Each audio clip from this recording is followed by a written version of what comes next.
Hai sahabat Mika, hari ini 19 Juli 2025, kami menyelenggarakan eksklusif lunch dan seminar kesehatan tentang terobosan baru mengatasi nyeri sendi dan tulang. Mitra Keluarga Waru mengajak masyarakat untuk bisa hidup dan bergerak agar menjadi lebih sehat. Nikmati keseruannya ya!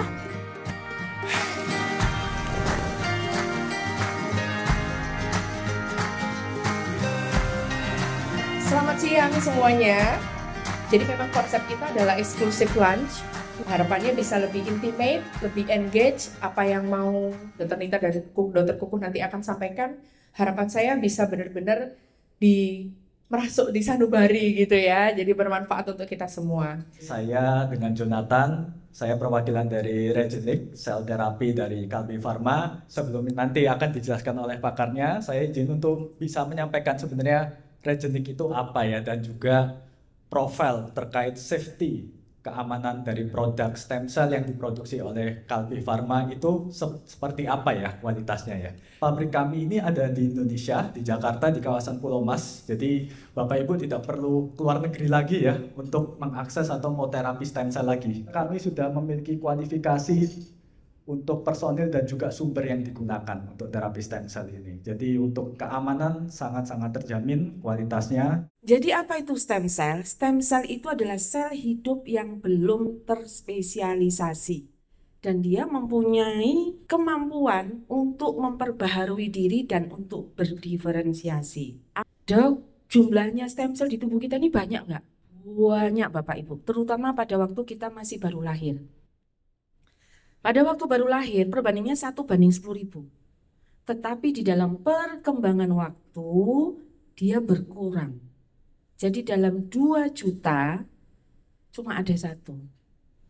Pada waktu kita umur 50, kira-kira 400.000 ada 1. Kok bisa? Bisa. Karena ada proses yang terjadi di dalam tubuh kita, yaitu namanya proses penuaan. Nah, pada saat seperti ini, itu memang akan berkurang jumlahnya. Ini sebenarnya sebuah natural, suatu proses yang natural di dalam tubuh kita. Tetapi nanti akan ada banyak hal yang membuat proses itu terganggu. Proses penuaan itu terganggu. Apa saja? Yang pertama adalah lingkungan. Kita selalu kena ini, polusi, radiasi, dan kualitas makanan yang tidak baik. Lalu yang kedua apalagi? Hormonal, metabolisme, dan penyakit imunologis. Semua ini sumbernya biasanya dari ini, stres. Apalagi konsekuensinya? Muncul yang namanya degenerative disease. Dalam data Riskersdas, data riset kesehatan kementerian, tahun 2024 kemarin, 10 penyakit terbanyak, nomor 2 itu adalah osteoartritis. Osteoporosis nomor 10. Nah, stem cell itu, dia yang kita pakai adalah yang namanya mesenchymal cell. Yang mesenchymal tidak ada masalah etik karena kita mengikuti aturan pemerintah, aksesibilitasnya tinggi, metodenya mudah, lalu dia terjadi regenerasi di dalam sel kita, dia kapasitas untuk memperbaiki diri, memperbarui diri sangat besar dan hipoimunogenik. Apa itu hipoimunogenik? Untuk terjadinya alergi sangat minimal sekali. Pertanyaan saya, kira-kira lebih bagus dari dalam diri kita atau dari healthy donor? Kira-kira saja. Dari donor yang sehat. Karena untuk menjadi donor sehat ini, seleksinya ngalang-ngalahi seleksi UMPTN. Jadi harus dipastikan bahwa orang itu betul sehat. Loh, prosesnya gimana, Dokter Nita, kok bisa? Proses sederhananya ini. Ada 3 yang terjadi, namanya homing, paracrine effect, dan immunomodulation. Jadi yang pertama terjadi namanya homing. Homing itu apa? Jadi gini, kalau tubuh kita ini ada kerusakan, itu sekarang ada istilah, berarti teorinya mengatakan ada peradangan. Jadi ketika radang itu muncul, sinyalnya muncul, maka sinyal itu dibaca oleh stem cell ini. Nah, itu namanya, berangkatnya dia ke sana itu namanya homing. Dia stem cell tadi setelah baca, dia mengeluarkan faktor biologi yang namanya sekretum. 2 kata kunci, tadi saya cerita stem cell. Di dalam stem cell itu ada namanya sekretum. Jadi gampangannya sekretum itu adalah sesuatu yang dikeluarkan oleh stem cell. sebagai respon untuk memperbaiki yang rusak tadi. Dia masuk, dia melakukan perbaikan di dalamnya, bahkan dia memodulasi sistem imun, dia meningkatkan sistem imun di dalam tubuh kita. Jadi itulah yang terjadi kalau stem cell atau sekretum dimasukkan ke dalam tubuh kita. Gitu ya. Ini adalah isinya. Nah, kalau Bapak lihat isinya, berarti dia ini isinya macam-macam yang membantu perbaikan tadi, membantu perbaikan, membantu mengurangi radang, lalu bisa meregulasi jaringan, ya, dan meningkatkan untuk daya tahan tubuh kita. Kata kunci lagi apa? Dia memberikan efek regeneratif. Tadi kan kita taunya, oh yang bisa regeneratif itu stem cell. Sekretum ini juga iya, karena sekretum itu diambil dari stem cell. Itu ya Bapak Ibu. Nah, jadi gampangannya Bapak Ibu, sebenarnya dari semua slide tadi itu cuma satu ini. Kalau nanti keluar ditanya apa itu stem cell itu adalah ambulan. Iya betul, ibarat ambulan. Lalu sekretum itu adalah obat-obatan dan alat medis yang dibawa menuju ke pasien yang sakit. Ini adalah beberapa jurnal yang sudah dipublikasikan ya, bahwa sekretum ini memang memberikan perbaikan ya pada lutut yang mengalami osteoartritis. Ini jurnal internasional ya Bapak Ibu. Dok, berarti kalau saya disuntik pasti jos gandos. Harapannya begitu, tapi ya bukan ngono ya ngono ning ojo ngono Bapak Ibu. Bapak Ibu juga tetap harus menjaga kualitas hidup karena itu semua akan mempengaruhi. Kalau Bapak Ibu mau memakai terapi stem cell Sampuca itu, lihat ini semua ya. Rumah sakitnya punya fasilitas pendukung bagaimana? Lihat juga perizinannya, tenaga kesehatannya, penelitiannya, kualitas dari farmasinya. Karena obat ini yang nyimpan di bagian farmasi. Kalau dia nyimpannya nggak bagus, ya hasilnya juga jadi jelek Bapak Ibu. Makanya kalau pilih itu betul-betul pilih lihat dari ujung, dari hulu ke hilir, dari fasilitas pelayanannya. Ini adalah checklist kalau Bapak Ibu mau melihat ini kira-kira bagus nggak ya stem cell-nya gitu ya. Nah selalu harus ada ini. Jadi dia harus punya sertifikat Good Manufacturing Practice dan CPOB. Jadi produknya bagus, prosesnya bagus. Proses Bapak Ibu itu nggak terlihat. Tapi tadi kenapa dari Regenik dia share? Karena dia ingin beritahu bahwa mereka sudah GMP tadi, produk prosesnya dia bagus. Ya. Jadi biasanya mereka harus ada ini, ya sertifikasi GMP Good Manufacturing Product Practice. Karena kalau nggak punya ini dan tidak ada izin operasional itu berarti ilegal Bapak Ibu. Kalau ilegal itu dekat-dekat tadi loh, yang ke kanker. Karena sel ini itu sangat pinter. Kalau dia tidak diarahkan, kayak anak pinter tuh loh. Anak pinter kalau nggak diarahkan kan mengsle, ya. Tapi kalau diarahkan dia luar biasa. Nah, stem cell itu kira-kira seperti itu.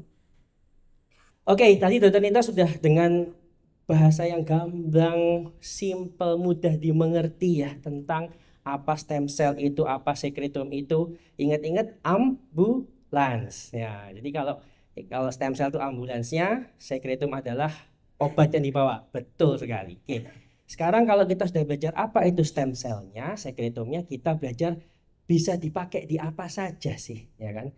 Apakah semua penyakit bisa? Apakah semua keluhan bisa? Kita sharing di sini. Oke. Siapa yang pernah mengalami, saya sambil jalan-jalan aja ya. Siapa yang pernah mengalami sakit bahu seperti ini? Nah, kadang ngangkat sakit ya, mau ke belakang sakit, ngambil dompet sakit ya. Pernah ya? Pernah kan? Tapi pada dasarnya semua punya kesamaan, yaitu nyeri. Ini yang menyebabkan membuat kita semua berobat ke rumah sakit, ke dokter. Kenapa sih kok bisa nyeri? Nah, nyerinya sendiri itu terjadi karena ya kalau pada usia muda biasanya bisa karena cedera ya. Pada yang tadi golongan U, nah, tadi sudah terjadi degenerasi. Dokter Nita sudah menjelaskan degenerasi artinya sudah terjadi proses penuaan. Bisa terjadi pengapuran sendi lutut atau degenerasi bantalan lutut atau biasanya memang kalau ada nyeri yang biasa kita lakukan biasanya cari obat dulu ya. Obat yang ada di minimarket, ada di rumah ya. Kalau kok masih nggak enak, ada ke dokter atau ke dokter rehab, terus dilakukan rehab, fisioterapi. Adalah yang biasa dilakukan hampir pada semua penyakit. Tetapi akhirnya para dokter ini berpikir, nah bisa nggak kita mencari alternatif gimana caranya nyeri ini bisa diatasi tanpa hanya bergantung pada terapi yang sudah ada, yang konvensional. Oleh karena itu, saya perkenalkan istilahnya ortobiologik. Apa itu ortobiologik? Yaitu terapi di bidang ortopedi. Ya, orto itu artinya ya tulang, sendi yang memanfaatkan substansi biologis alami dari tubuh untuk mempercepat proses penyembuhan pada tulang, sendi, otot, tendon, dan ligamen. Bedanya apa? Kalau kita dengan pengobatan konvensional, maka obat itu akan bekerja dengan cara membawa bahan aktif obat ke daerah radang. Tapi pada ortobiologik ini, bahan biologisnya ini bertugas untuk merangsang atau meningkatkan kemampuan dari tubuh sendiri, dari sel kita sendiri yang masih sehat untuk melakukan regenerasi. Jadi istilahnya kayak doping. Tujuannya apa? Memperbaiki jaringan yang rusak, mengurangi rasa sakit, mengurangi radang sehingga fungsinya bisa pulih. Nah, apa saja ortobiologiknya yang dulu kita pertama kali kenal, mungkin sudah Bapak Ibu sudah pernah dengar ya, PRP, ya, platelet rich plasma, yaitu dari darah kita biasanya diambil dari darah vena, kemudian ditunggu setengah jam, 1 jam, diproses sehingga bisa mendapatkan bagian kuningnya.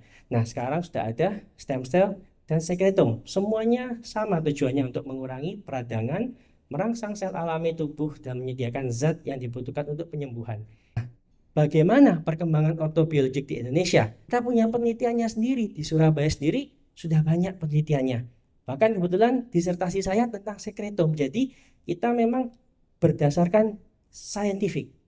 Dan akhirnya Menteri Kesehatan pun seperti Dr. Nita tadi menyebutkan mensupport. Jadi ada 14 penyakit pada keputusan Menteri Kesehatan ini yang sebagai payung atau pedoman pelayanan terapi stem cell dan sekretum di bidang ortopedi. Nah, sekarang apa saja aplikasi ortobiologiknya? Nah, yang paling sering ini, ya kan? Pengapuran sendi lutut itu suatu penyakit degeneratif yang terjadi sehingga tulang rawannya menipis. Akibatnya apa? Tidak hanya tulang rawannya menipis, tetapi terjadi peradangan sendi. Nah, biasanya terapi-terapi ortobiologik ini bisa diberikan pada kasus-kasus yang ringan, sedang, atau derajat berat yang belum memungkinkan tindakan operasi. Prinsipnya adalah satu, dia bersifat anti radang. Karena kalau ada radang pasti ada nyeri, terjadi kerusakan.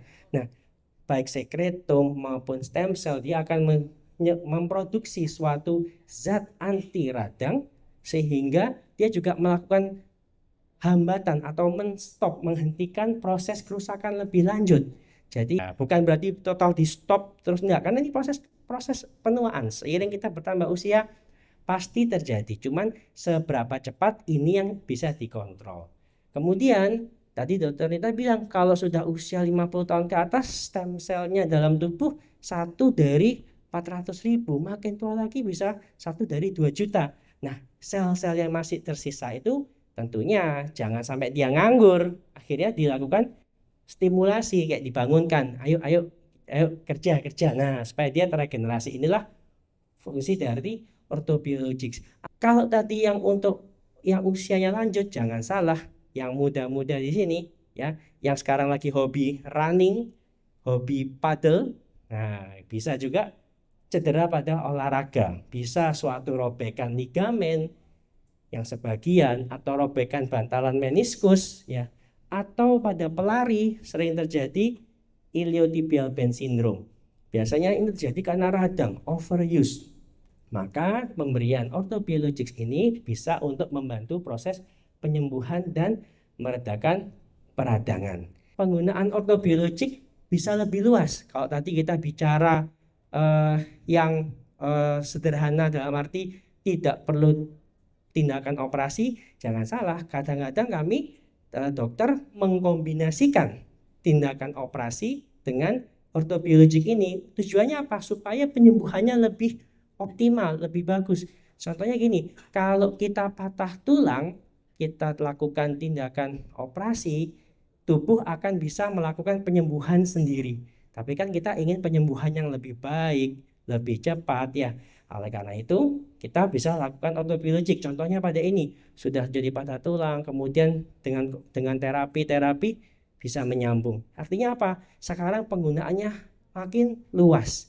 Kalau kasus seperti ini, lututnya sudah nempel terjadi pada 60 tahun, 70 tahun usianya, dokter akan menyarankan operasi ganti tempurung, ganti sendi. Tapi pada pasien-pasien yang lebih muda, kan sayang. Contohnya pasien ini masih 45 tahun, masih muda. Kalau kita ganti sendi, sayang. Akhirnya kita lakukan preservasi lutut. Lututnya kita pertahankan, kita berusaha meregenerasi tulang rawannya. Kita lihat dari foto sebelum operasi, mepet, setelah operasi, nah dia mulai terbuka celahnya. Nah, ini beberapa mitos dan faktanya. Yang pertama yang sering, sekretom sama dengan stem cell. Sana yang lebih bagus? Tidak ada yang lebih bagus, tergantung kondisinya. Beberapa kondisi lebih cocok diberikan stem cell. Beberapa kondisi cukup diberikan dengan sekretom. Ya, buat apa kita mengeluarkan biaya lebih untuk stem cell? Jadi ada baik buruknya, tidak ada yang lebih unggul, tergantung asalkan sesuai dengan indikasi dan cara pemberian yang tepat. Mitos yang terakhir, kalau saya disuntik stem cell jadi kanker. Sekali lagi, seleksinya donornya ketat, aman, dan stem cell mesenkimal ya sekali lagi adalah aman. Selama bukan, tadi dokter Nita juga menjelaskan, bukan stem cell embrionik. Meskipun DNA dari luar, dari donor yang sehat masuk ke dalam tubuh kita, itu akan menggantikan DNA yang rusak. Ini istilahnya dalam bidang kedokteran adalah chimerism. Jadi berpadu DNA-nya kita dikasih DNA yang sehat dari luar, tetapi bukan mengubah atau memutasi DNA tubuh kita. Kali ini kita akan mendengar kira-kira seperti apa sih rasanya, bagaimana sih, apa sih yang dirasakan oleh pasien yang sudah pernah merasakan diinjeksi sekretom ini. Assalamualaikum warahmatullahi wabarakatuh. Saya mewakili ibu saya injeksi sekretom di Dokter Nita. Sebelumnya keluhannya nyeri lutut kanan kiri, yang kanan itu juga OA, yang kanan OA-nya grade 3, yang kiri grade 4. Setelah diinjeksi sekretom itu rasanya sebelumnya kakinya kan sering ngilu. Setelah diinjeksi sekretom 5 kali pemberian itu sudah mulai nggak ngilu lagi, terus sudah mulai ada perbaikan, lebih enakan gitu. Selanjutnya akan saya buka sesi tanya jawab. Apakah stem cell itu bisa untuk mengatasi alergi atau autoimun?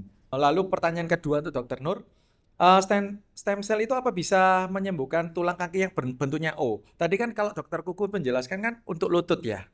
Nah, apakah untuk O ini juga bisa gitu? Jadi autoimun itu penyebabnya kan karena ada sesuatu salah sinyal di dalam tubuh kita, Pak. Penyebabnya bisa macam-macam pada anak, dewasa, orang tua. Nah, stem cell ini itu lebih kepada meregenerasi, memperbarui kerusakan yang tadi ada sinyal dengan homing tadi, Pak. Jadi dia lebih kepada organnya. Kalau autoimun itu sistem di dalam organnya. Jadi beda jurusan, Pak. Kalau Bapak pertanyaannya secara tidak langsung, misalnya ini kita bicara masa depan ya. Masa depan sebenarnya banyak sekali penelitian tentang stem cell ini terhadap penyakit, terhadap brain. Jadi stroke itu bisa nggak sih gitu ya. Lalu terhadap diabetes misalnya, terhadap liver misalnya. Nah itu kan semua organ-organ yang berpengaruh terhadap imunologi. Nah, harapannya kalau organnya diperbaiki ya mungkin imunnya akan bisa diperbaiki. Tapi kalau secara langsung belum ada proses atau pathway-nya Pak ke sana. Itu yang saya ketahui. Yang kedua tentang letter O. Balik lagi Pak. Kalau di bidang kami muskuloskeletal, ketika ada bentuk kaki O, X atau apapun, itu kami harus melihat secara gambaran besar. Satu, apakah itu kongenital, bawaan lahir? Tapi bisa karena cedera, bisa juga. Nah, balik lagi, ini bukan lalu segala-galanya pengobatan. Jadi kalau sesuatu namanya penyebabnya mekanik, maka pengobatannya mekanik, Pak. Kalau dia bengkok begini, kita tahu misalnya itu karena patah, ya kita harus meluruskan. Meluruskan itu tidak bisa hanya semata-mata dengan stem cell tadi. Dok, apa jaminannya bisa sembuh nggak kalau diberikan ini? Kembali lagi, ini sebenarnya sama, suatu obat ya. Cuma biasanya obat itu dibuat di pabrik, ini biologis dari laboratorium, dari sel manusia. Sama, obat itu pasti ada kemujarapannya. Kemujarapannya tergantung dari ketepatan indikasi obatnya. Kalau kita ambulans tadi bawa obat, obatnya kan obat A, B, C, D dibawa semua ya. Padahal pasien ini cuma sakit A saja. Apakah harus dikasih A, B, C, D, E dengan resiko efek samping obat yang B, C, D, E? Enggak kan? Akhirnya peneliti sekarang meneliti lagi eksosom. Ya kalau sakitnya A ya dari A, B, C, D, E kasih aja A. Lebih detail lagi. Nanti ada penelitian lagi nanti namanya induced pluripotent cell. Jadi stem cell yang dikondisikan supaya makin spesifik. Nah ini masih akan berkembang. Jadi pertanyaannya apakah pasti dijamin? Jujur nggak ada yang bisa menjamin. Kalau saya tanya ke regenik kalau nggak sembuh uang kembali ya nggak berani juga. Ya, jadi artinya apa? Suatu kedokteran itu pengobatan adalah keniscayaan ya. Kita berikan effort atau pengobatan sesuai indikasi, kesembuhan memang akan mengikuti tetap ya kan, kita tidak bisa menjawab gitu kira-kira. Berhubungan dengan sklerotum, saya mau tanya apakah sklerotum ini cocok untuk semua orang dan dalam arti tidak ada penolakan bagi tubuh seseorang. Yang kedua yaitu sampai berapa kali kita atau interval waktunya berapa lama, misalkan sebulan sekali atau seminggu sekali. Pertanyaan Ibu tentang sklerotum itu bagus. Tadi saya ada jelaskan kenapa sklerotum itu menjadi salah satu pilihan. Dia salah satunya adalah less imunologik. Apakah pasti 100%? Enggak juga gitu ya. Makanya saya biasanya kalau dengan pasien-pasien yang mensuntik, kadang saya juga tanya ada riwayat alergi apa tidak, ada kalau riwayat alergi obat apa tidak. Setidaknya itu bisa kita sudah bisa memperkirakan, oh kalau ada autoimun, nah kita harus hati-hati Bu. Lalu berapa kali suntik ini memang beda sama hyaluronic acid Bu. Walaupun mungkin Bapak Ibu juga pernah suntik hyaluronic acid, itu sebenarnya ada dua. Satu yang dia langsung one single shoot, sama ada yang 3 atau 5 kali. Karena obatnya dipecah.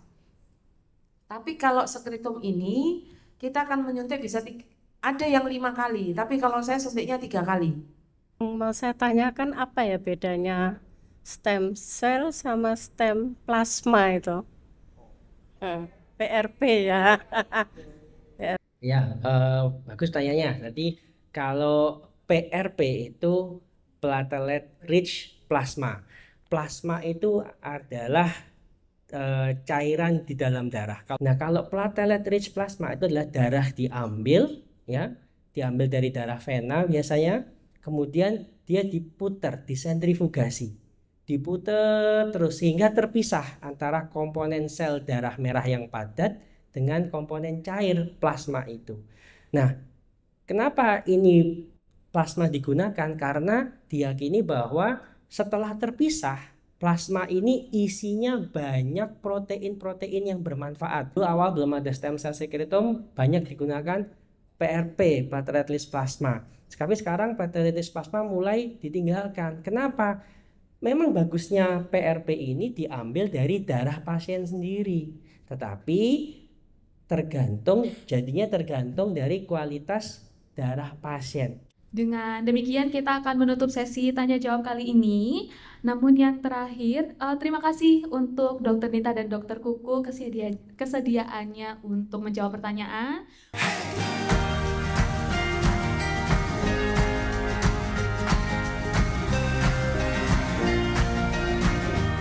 Halo sahabat Mika dan Regenik, syukurlah eksklusif lunch dan seminar kesehatan kolaborasi antara Mitra Keluarga Waru dan Regenik sudah selesai. Tentunya besar harapan saya acara ini dapat meningkatkan awareness untuk masyarakat di sekitar Sidoarjo dan Surabaya tentang hadirnya terobosan baru terapi nyeri sendi dan lutut yaitu stem cell dan sekretom. Tentunya harapannya ke depannya akan berlanjut seminar-seminar seperti ini lagi yang berkolaborasi antara Mitra Keluarga Waru dan Regenik. Dan Mitra Keluarga Waru siap melayani injeksi sekretom dan stem cell. Salam Life Love Laughter.